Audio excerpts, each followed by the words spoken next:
বৈষম্য বিরোধী আন্দোলন। কি বৈষম্য বিরোধীটা করেছে তারা? যারা এই আন্দোলনের কথা বলে এসছে তারা তখন হাজার হাজার কোটি টাকার মালিক হয়ে গেছে, দেশের অর্থনীতি ধ্বংস করে দিয়ে গেছে, দেশকে একেবারে পঙ্গু করে রেখে গেছে। কোথায় আমরা উন্নয়নশীল দেশ হিসেবে উৎসব করব, আর আজ সেখানে ঘরে ঘরে কান্নার রোল, স্বজন হারা বেদনা, ঘর বাড়ি হারা অসহায় আওয়ামী লীগের নেতা কর্মী, সাধারণ মানুষ। রমজান মাসে দ্রব্যমূল্যের ঊর্ধ্বগতিতে মানুষের জনজীবনে নাভিশ্বাস উঠে গেছে। ইউনূস এদেশের মানুষকে একবেলা ইলিশ আর একবেলা খাসির মাংস খাওয়াবে, আর এখন মানুষ একবেলা ভাত পায় না, খাবার পায় না। ওএমএসের ট্রাকে খাবার দিতে যেয়ে সেখানে দেখেছে একজন বোন পড়ে আছে মাটিতে। মানুষের যে এই হাহাকার তো ছিল না, আমরা তো সেটা দূর করেছিলাম। কিন্তু আমি খুব অবাক হয়ে যাই, এরা কারা যারা আজকে অসভ্য ভাষায় অসভ্য শব্দ সব ব্যবহার করে, নোংরা শব্দ ব্যবহার করে। এই বাঙালি আমি চিনি না, এরা কোথা থেকে এসছে, এদেরকে কিভাবে নিয়ে আসছে? এই ধরনের নোংরা কথা বলা আর মা বোনদের উপর অকথ্য অত্যাচার, নির্যাতন, সংখ্যালঘুদের উপর অত্যাচার, আর আওয়ামী লীগের তো নেতাকর্মী কেউ বাদ যাচ্ছে না। তারপর চাঁদাবাজি, ঘুষ, দুর্নীতি, মাস্তানি প্রতিনিয়ত চলছে। আমি জানি না আমি বেঁচে গেছি, বারবারই এভাবে আঘাত আসে, আমি বেঁচে যাই। হয়তো বেঁচে আছি বলে সকলের সাথে কথা বলার সুযোগ পাচ্ছি, যোগাযোগ করার সুযোগ পাচ্ছি, এবং দূরের থেকেও যতটুকু পারি সাহায্য করে যাচ্ছি। আমি আমাদের সকল নেতা কর্মীকে একটা কথাই বলবো, যারা আপনার ঘর ভেঙেছে, যারা লুট করেছে, যারা আপনাকে হাত তুলেছে, আপনার মা বাবা সন্তান তাদেরকে অপমান করেছে, আজকে ছেলে মেয়েদের পড়াশোনা করতে দিচ্ছে না, এদের নাম তালিকা করে রাখেন, এদের নাম তালিকা করে রাখেন। ইউনূস তো বিদায় নিয়েছে, কিন্তু তার বিচার হবেই, সে ধরা খাবে। এবং যে প্রভুদের পদলেহন করতে যে যাদের পয়সা নিয়ে আজকে আমার দেশটাকে ধ্বংস করলো, তাদের হাতেই ধরা খাবে। আপনারা দেখবেন এত অন্যায়, এত অবিচার কখনো সহ্য করা যায় না। কাজে আমি এটুকু বলবো যে আজকে সবাইকে ঐক্যবদ্ধ হতে হবে। আজকে নির্বাচনে নৌকা নেই, আমার দেশের মানুষকে ধন্যবাদ জানাই। আমরা বলেছিলাম যে নৌকা নাই, কেউ ভোট দিতে যাবেন না। সেখানে আপনাদের কাছেই শোনাবে, এখানে 20% ভোট পড়ে নাই, কিন্তু এই ভোটকে তারা 59% দেখিয়ে দিয়েছে।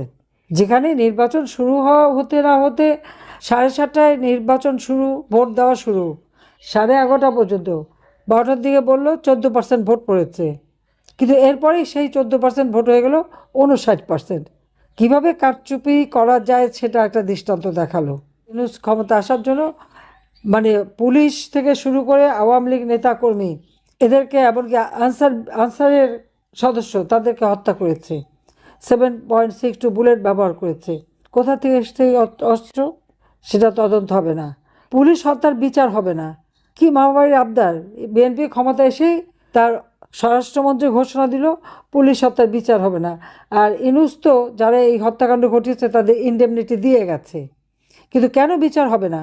এই ইনডেমনিটি দায় মুক্তি দেওয়া যাবে না, সব হত্যার বিচার করতে হবে, তদন্ত করতে হবে। আমি জুডিশিয়াল এনকোয়ারি কমিশন গঠন করে দিয়েছিলাম, ইউনূস তদন্ত করতে দেয় নাই। কেন দেয় নাই? কারণ এই সমস্ত হত্যাকাণ্ড, অগ্নিসন্ত্রাস সে নিজে করিয়েছে বলেই এটা তদন্ত করতে দেয়নি। উপরন্তু সেই জজ সাহেব যাদের নেতৃত্বে আমি জুডিশিয়াল এনকোয়ারি কমিশন গঠন করেছিলাম সেই 18 জুলাই, তাদেরকে কিন্তু চাকরি থেকেই বের করে দিয়েছে। কত বড় ভিনডেক্টিভ! এবং মানুষ যখন অন্যায় করে, অন্যায়ের যে একটা চিহ্ন রেখে যায়, এটাই তার প্রমাণ যে ইউনূসের দুর্বলতা। সে যে এই অপরাধী, সেই জন্যই এই ব্যবস্থা করেছে। সে যদি সততা থাকতো তো এনকোয়ারি সে করতে দিত। কাজে এর বিচারও একদিন ইনশাল্লাহ হবে।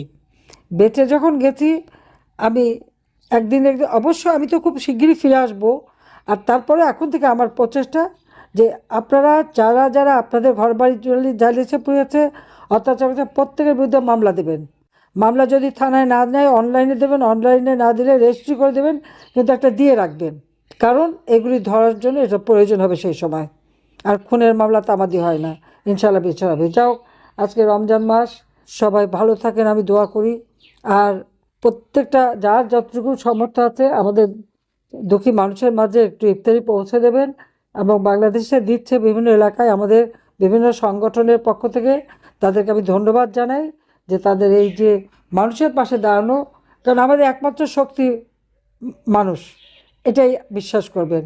কাজে আজকে সবাইকে, আমাদের মা বোন ভাইয়েরা এখানে যারা আছেন, ছোট শিশুরা, সবাইকেই আমি এই রমজান মাসে দোয়া করি ইনশাআল্লাহ একদিন এই কালো মেঘ কেটে যাবে, নতুন সূর্য উদিত হবে, আবার বাংলাদেশের মানুষ মাথা উঁচু করে দাঁড়াবে, মাথা উঁচু করে চলবে। 2041 সালে স্মার্ট বাংলাদেশ ইনশাআল্লাহ আমরা গড়ে তুলব। সবাইকে ধন্যবাদ। জয় বাংলা, জয় বঙ্গবন্ধু, বাংলাদেশ চিরজীবী হোক।